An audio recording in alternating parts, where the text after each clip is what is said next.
Electric field का जो force लगेगा वो ऊपर लग सकता है, नीचे लग सकता है, लेफ्ट लग सकता है, राइट लग सकता है, क्रॉस लग सकता है।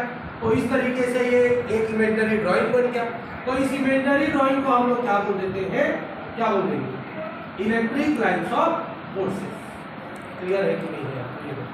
हमको पहले से पता है कि अगर एक चार्ज को एक सरफेस पे रखते हैं तो चारों तरफ वो क्या करता है, अट्रैक्शन करता है। अब अट्रैक्शन करेगा तो जितने फोर्स से अट्रैक्शन करेगा उसी फोर्स को हम लोग क्या कर देंगे, पिक्चर के रूप में ड्रॉ कर देंगे। अब ड्रॉ किए तो ये ओरिजिनल में तो ये लाइंस होती नहीं है, इमेजिनरी लाइंस है। इमेजिनरी लाइंस है इसलिए क्या कहलाएगी, इलेक्ट्रिक फील्ड लाइंस। और इसका खोज सबसे पहले किया था फैराडे नेम्ड साइंटिस्ट। किसने किया था? Faraday named scientist. क्लियर? कैसे किया? ये तो हो गया एक पॉजिटिव चार्ज के लिए। सेम बनेगा किसके लिए, ये पॉजिटिव चार्ज के लिए लिया, ये नेगेटिव चार्ज के लिए। अब अगर एक पॉजिटिव चार्ज ले लिया जाए और एक नेगेटिव चार्ज ले लिया जाए तो दोनों के बीच में क्या दिखेगा आपको, क्या दिखेगा? अट्रैक्शन इसी तरीके से रहेगा।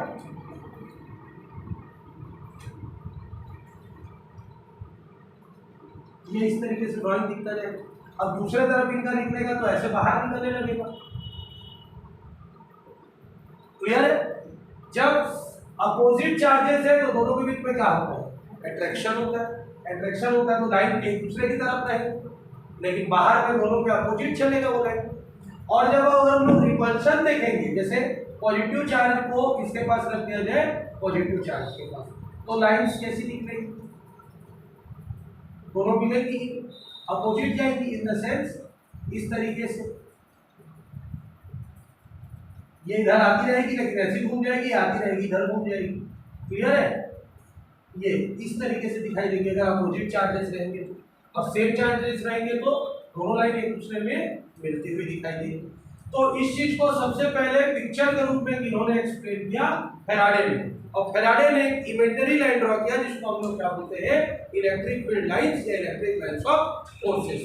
दोनों का सेम होता है। अब एक्चुअली में ये डायग्राम होता नहीं है, इसको हम सिर्फ एज्यूम करते हैं कि अगर एक चार्ज को बीच में रखा जाए तो चारों तरफ वो क्या करेगा, एक फील्ड बनाएगा। और उस फील्ड में जिस डायरेक्शन में वो अट्रैक्शन शो करेगा वो अट्रैक्शन को हम लोग एक एक लाइन से ड्रॉ कर देंगे। और वो लाइन इमेजिनरी है। अब ऐसा नहीं कि सिर्फ इतना ही लाइन होगा, इसके बीच बीच में भी लाइन हो सकती है ऐसे कर। क्लियर है? जितनी भी लाइन बनाना चाहो तुम बना सकते हो, इनफिनाइट नंबर में लाइन बनेगी, हम लोग काउंट भी नहीं कर सकते उस लाइंस को। क्लियर है? क्योंकि जितना भी डायरेक्शन है सब में वो अट्रैक्शन शो कर सकता है। क्लियर हुआ कि नहीं हुआ? तो पहली प्रॉपर्टी लिखो, डेफिनेशन हो गया, प्रॉपर्टीज लिखो। पहली प्रॉपर्टी लिखेंगे हम लोग,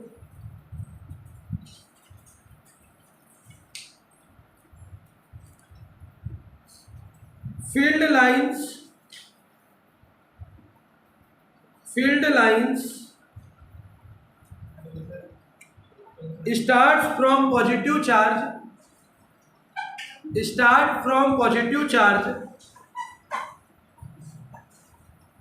start from positive charge and end, पहले end लिखो फिर end लिखो, end लिखे फिर end भी लिखो, उसको एंड नहीं पढ़ते हैं ना, एंड ही पढ़ते हैं। चलो एंड ना लिख के टर्मिनेट लिख दो, एंड लिखो ना ब्रैकेट में टर्मिनेट भी कर दो, terminate at a negative charge, at a negative charge.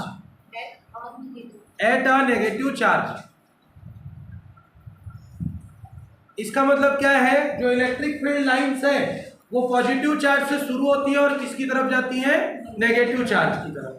तो पॉजिटिव चार्ज से स्टार्ट होकर कहां पे जाके खत्म हो जाती है, नेगेटिव चार्ज में एंड हो जाती है। एंड मतलब वही है, खत्म हो जाना। खत्म होना को हम लोग क्या बोल सकते हैं, टर्मिनेट। पहला पॉइंट क्लियर है कि नहीं, कि इलेक्ट्रिक जो फील्ड लाइंस होती हैं वो फील्ड लाइंस कहां से स्टार्ट होती हैं, पॉजिटिव चार्ज से, और कहां पे एंड होती है, नेगेटिव चार्ज पर। क्लियर है? कोई डाउट? उधरी से घूम के आ जा, ऐसे घूम के आ, इधर सामने वाले बेंच पे बैठना।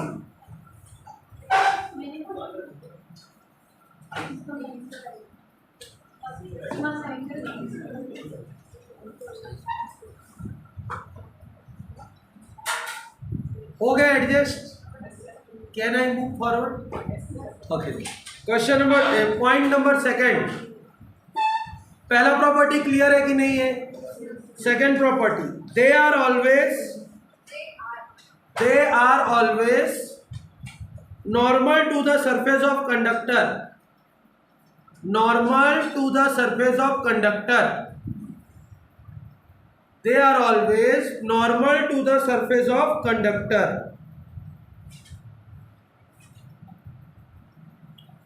नॉर्मल मतलब होता है along, नॉर्मल मतलब क्या होता है? along।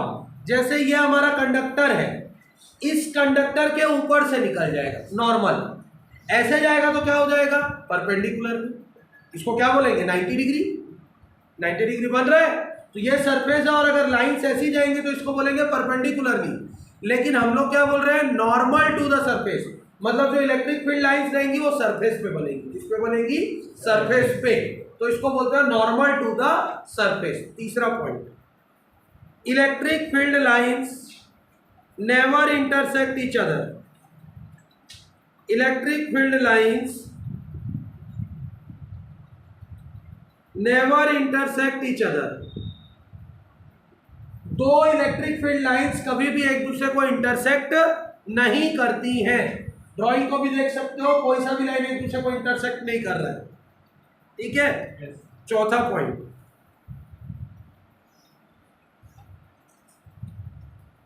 ये वाला पॉइंट याद रखना, ये 4 बार यूज होगा ये वाला पॉइंट, केमिस्ट्री में भी, फिजिक्स में भी। 11 में पढ़े थे हाइब्रिडाइजेशन, उसमें उसके पॉइंट में एक डेफिनेशन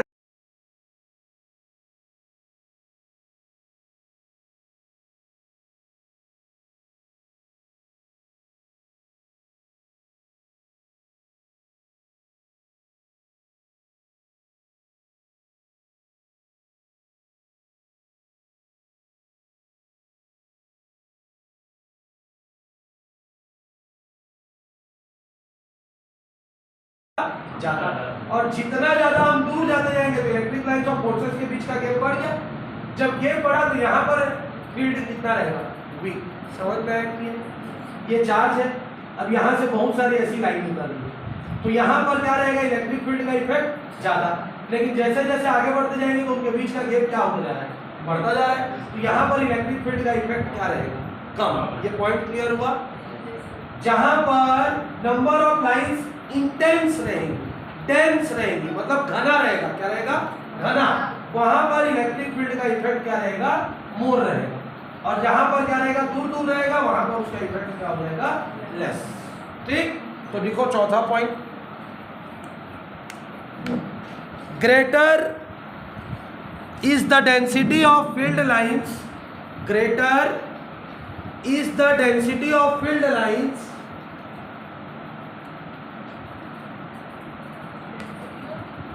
lines डेंसिटी मतलब घनत्व, घना होना।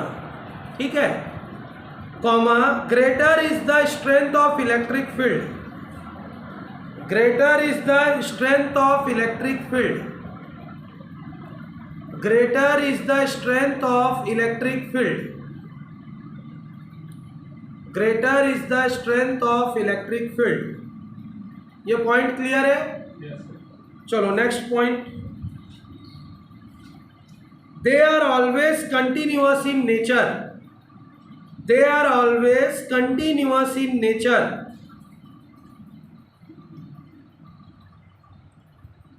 दे are always continuous in nature. Continuous मतलब लगातार, एक जगह से शुरू होकर दूसरी जगह, दूसरी जगह से शुरू होकर पहली जगह, पहली जगह से शुरू होकर दूसरी जगह, दूसरी जगह से शुरू होकर पहली जगह, कंटिन्यूअसली चलते रहते हैं।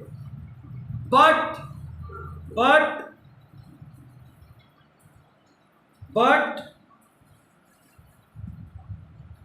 They never form closed loops, they never form closed loops.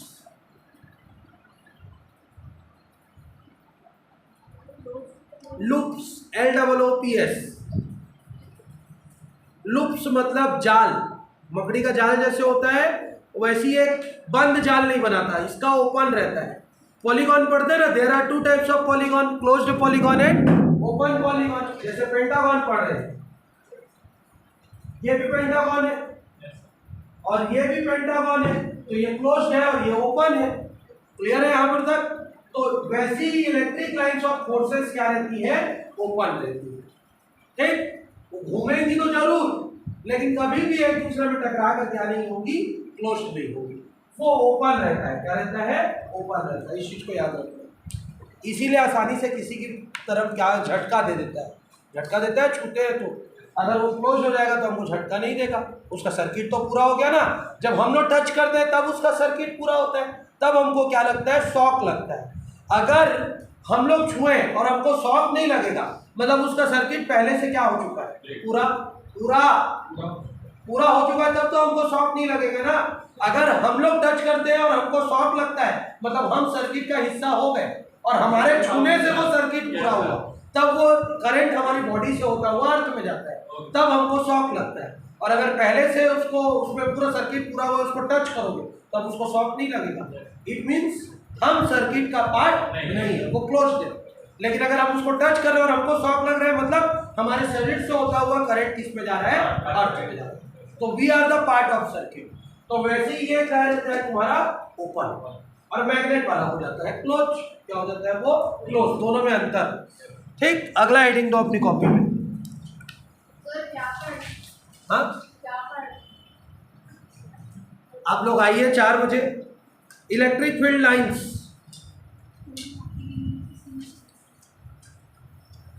अगला हेडिंग देंगे अपनी कॉपी में, टॉर्क, TORQUE, टॉर्क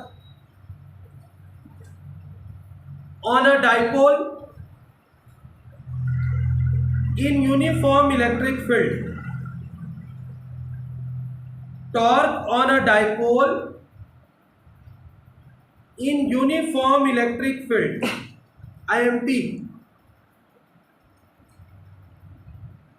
इंपॉर्टेंट है ये।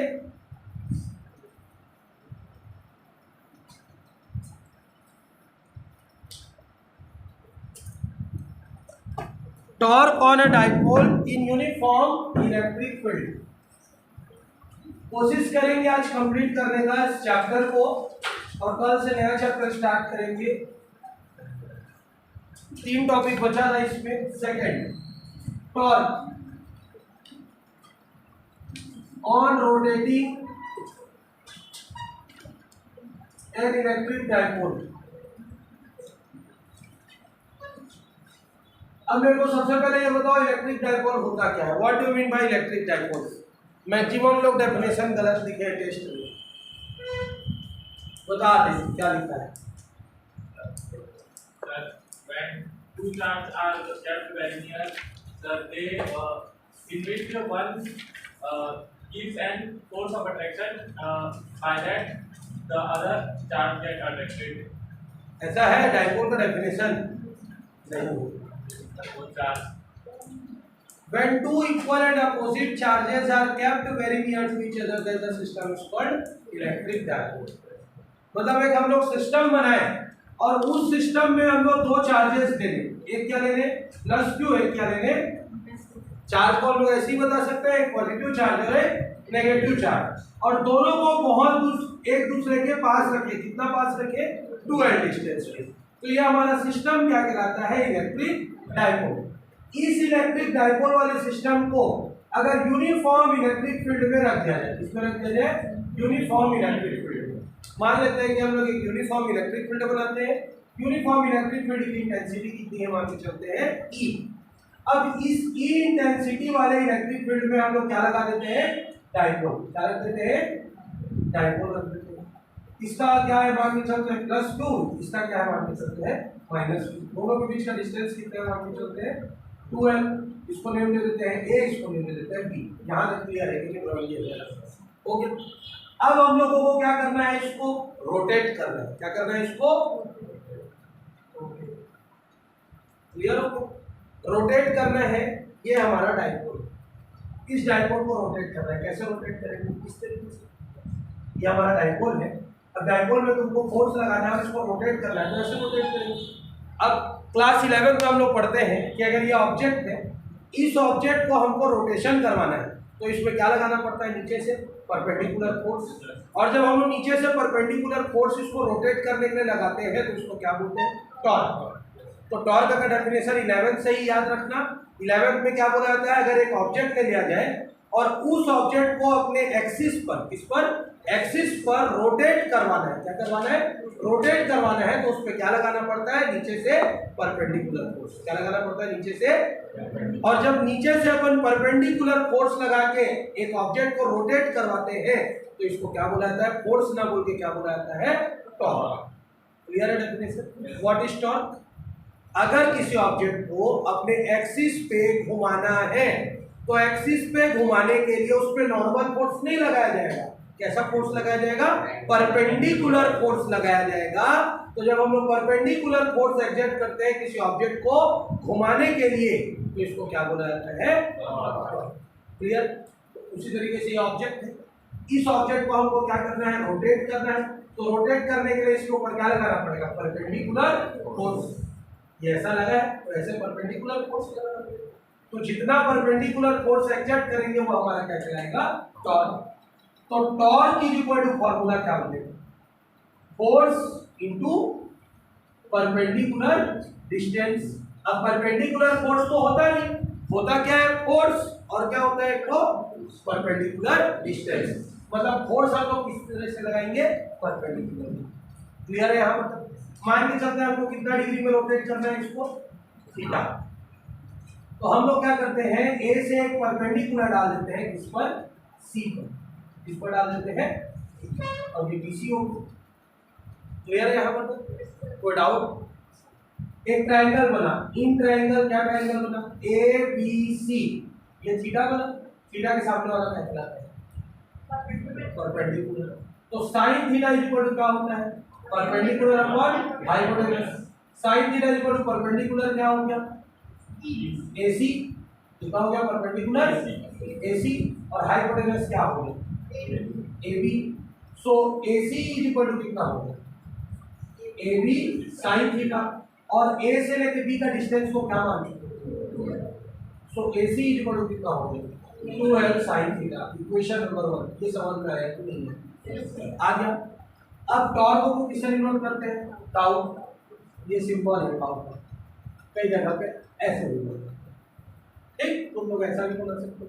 ये टाउ है, TAU, टाउ। क्लियर है यहाँ पर। So tau is equal to AB का डिवाइड में घर जाके क्या होगा, हे राम, चलो वाली तू फोर्स।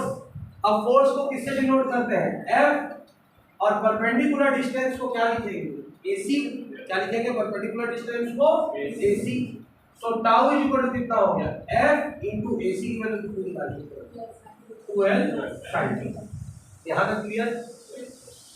इलेक्ट्रिक फील्ड कितना है, E, चार्ज कितना है, Q, तो फोर्स कितना लगेगा, Q। फिर से electric field intensity is equal to force upon charge. So force is equal to charge into electric field intensity. Clear है यहाँ पर तक। Electric field intensity is equal to क्या होता है, फोर्स अपॉन चार्ज। तो फोर्स की वैल्यू क्या हो जाएगी, दोनों को मल्टीप्लाई। तो यहाँ पर हम लोग फोर्स को क्या लिखेंगे, Q। यहाँ पर भी फोर्स को क्या लिखेंगे, Q। So tau is equal to Q 2L, क्या लिख सकते हैं, PE sin थीटा। क्लियर है यहाँ पर तक। ये वाला साइन थीटा हटता है तो कौन सा प्रोडक्ट लगता है, कौन सा प्रोडक्ट लगता है, E डॉट ds करते हैं तो क्या बनाते हैं, E ds cos थीटा। अगर E क्रॉस ds कर देंगे तो cos थीटा किसमें बदल जाएगा, sin थीटा।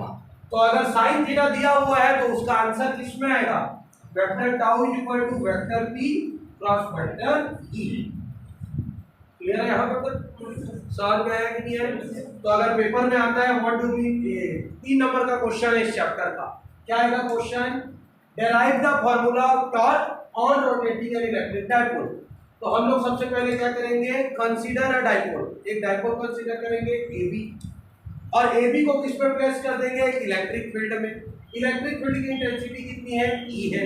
अब उसको लटका के छोड़ दोगे तो वो घूमने की कोशिश करेगा, और घुमाने के लिए हमको नीचे से क्या लगाना पड़ेगा, उस पे परपेंडिकुलर फोर्स लगाना पड़ेगा। और कितने एंगल पे घुमाना है उसको, हमको थीटा एंगल पे। थीटा एंगल पे घुमाना है तो फोर्स क्या लगा उस पे, QE। कैसे QE लगेगा, Q चार्ज है और E इस पे इलेक्ट्रिक फील्ड, तो फोर्स क्या हो जाएगा, QE। जितना ऊपर की तरफ लगेगा उतना ही नीचे की तरफ भी वर्क लगेगा, दोनों तरफ। अब आ जाते हैं, एक ट्रायंगल ले लिए ABC, sin theta equal to perpendicular upon hypotenuse, sin theta equal to AC upon AB। So AC equal to AB transfer करो तो AB sin थीटा, और A से B का डिस्टेंस कितना है, 2l। तो AC इक्वल टू कितना आ गया, 2l sin थीटा। अब टॉर्क इक्वल टू क्या होता है, force into perpendicular distance. Tau equal to force कितना है, किसी भी तरफ का ले लेंगे फोर्स को, कितना आएगा, QE, और परपेंडिकुलर डिस्टेंस कितना हो जाएगा, AC। अब QE और AC का वैल्यू यहां पे पुट कर दिए, 2l sin theta. Q into 2l को क्या लिख सकते हैं, Q into 2l is equal to लिख सकते हैं हम लोग स्मॉल p, जो किस चीज को बताता है, इलेक्ट्रिक डाइपोल मोमेंट। कई लोग टेस्ट में नहीं लिखे हैं इसको फार्मूला, इलेक्ट्रिक डाइपोल मोमेंट। और जब ये साइन थीटा हटता है तो कौन सा प्रोडक्ट लग जाता है, क्रॉस प्रोडक्ट। पॉज करो, नोट करो, डेफिनेशन लिखवा रहा हूं। पॉज करते हैं, फोर्स इनटू डिस्प्लेसमेंट। अब हम लोग कैसा डिस्प्लेसमेंट करवा रहे हैं, टॉर्क यहाँ है तो क्या उस ढकेल के यहाँ ले आए, नहीं, हम लोग क्या कर रहे हैं, उस टॉर्क को एंगुलर डिस्प्लेस कर रहे हैं। कैसा डिस्प्लेस कर रहे हैं, अभी मान के चलते 30 डिग्री एंगल पे है तो फोर्स लगा के हम उसको 110 डिग्री या 170 डिग्री इस तरीके से कैसा डिस्प्लेसमेंट कर रहे हैं हम लोग, एंगुलर।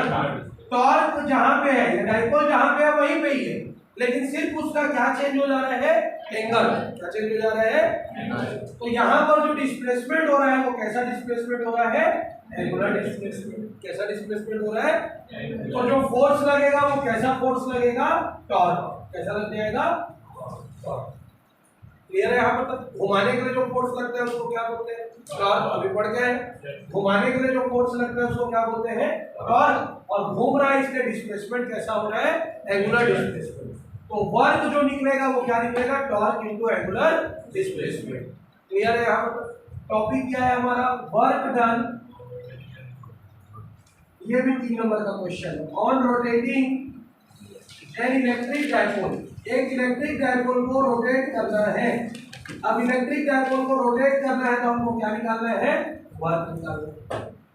अब समझना, ये डाइपोल है, ये कोई सा भी ऑब्जेक्ट है, सीधा 180 डिग्री में रोटेट कर सकते हो क्या, नहीं। पहले क्या होगा, 1 डिग्री 2 डिग्री 3 डिग्री 4 डिग्री ऐसा करके रोटेट होता जाएगा। तो स्मॉल एंगल पहले रोटेट होगा, बाद में कंप्लीट होगा। तो स्मॉल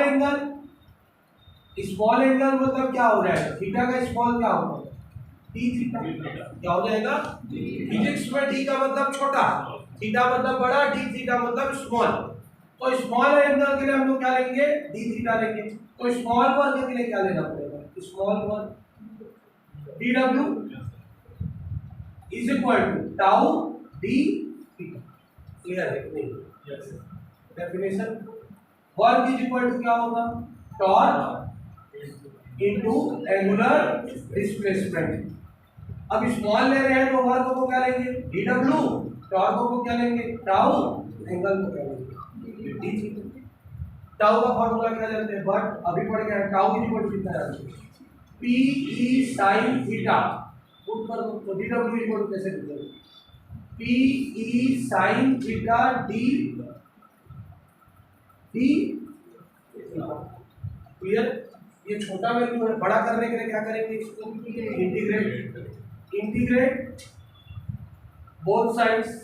अगर लिमिट दे लेंगे तो कांस्टेंट लगाना पड़ेगा, तो हम लोग लिमिट दे लेंगे 0 से लेके कहां तक, W तक। और एंगल हमको क्या चाहिए, 0 से लेके कहां तक, थीटा तक। कहां तक, तो ये हो गया P E sine theta D theta. D W का इंटीग्रेशन पड़ गया है 0 से लेके कहां तक, इज इक्वल टू पी और ई तो क्या निकल गया, कांस्टेंट। इंटीग्रेशन किसका करेंगे, साइन थीटा, मतलब साइन थीटा का इंटीग्रेशन करेंगे किसके रेस्पेक्ट में, थीटा के रेस्पेक्ट में। W की जगह में एक बार क्या लिखते हैं, W क्या लगाते हैं माइनस, डब्ल्यू की जगह में एक बार क्या लिखते हैं फिर से डब्ल्यू की जगह में एक बार अपर लिमिट को रखते हैं, फिर कौन सा सिंबल यूज करते हैं माइनस, फिर डब्ल्यू की जगह में किसको रखते हैं लोअर लिमिट। वैसे ही साइन थीटा का क्या होता है इंटीग्रेशन माइनस कॉस थीटा, कितना होता है माइनस कॉस थीटा, ये याद करना पड़ेगा। साइन थीटा का इंटीग्रेशन होता है माइनस कॉस थीटा और कॉस थीटा का इंटीग्रेशन होता है साइन थीटा। थोड़ा कंफ्यूज कर देते हैं। डी बाई डी थीटा अगर डिफरेंशिएशन करते हैं साइन थीटा का तो होता है कॉस थीटा, और D by D theta differentiation करते हैं कॉस थीटा का तो क्या होता है माइनस साइन थीटा। याद रखिए जब साइन का डिफरेंशिएशन करते हैं तो क्या होता है कॉस, कॉस का डिफरेंशिएशन करते हैं तो क्या होता है माइनस साइन, लेकिन साइन का इंटीग्रेशन करते हैं तो क्या होता है माइनस कॉस, और कॉस का इंटीग्रेशन करते हैं तो क्या होता है वो याद करना पड़ेगा। ठीक, तो अभी साइन का इंटीग्रेशन करके कितना हो गया माइनस कॉस, कहां से कहां तक जीरो से लेके डब्ल्यू बचा, जीरो का तो कोई मतलब नहीं। पीई एक बार थीटा की जगह में क्या रखेंगे थीटा, एक बार थीटा की जगह में क्या रखेंगे minus cos theta, minus formula का, और इसका माइनस क्या हो जाएगा कॉस कितना डिग्री रखा है कॉस जीरो की वैल्यू कितनी होती है डब्ल्यू इक्वल टू कितना आ गया पीई, 1 को पहले लिख देते हैं 1 माइनस कॉस, ये हो गया कितना आ गया W equal to PE 1 minus cos theta, cos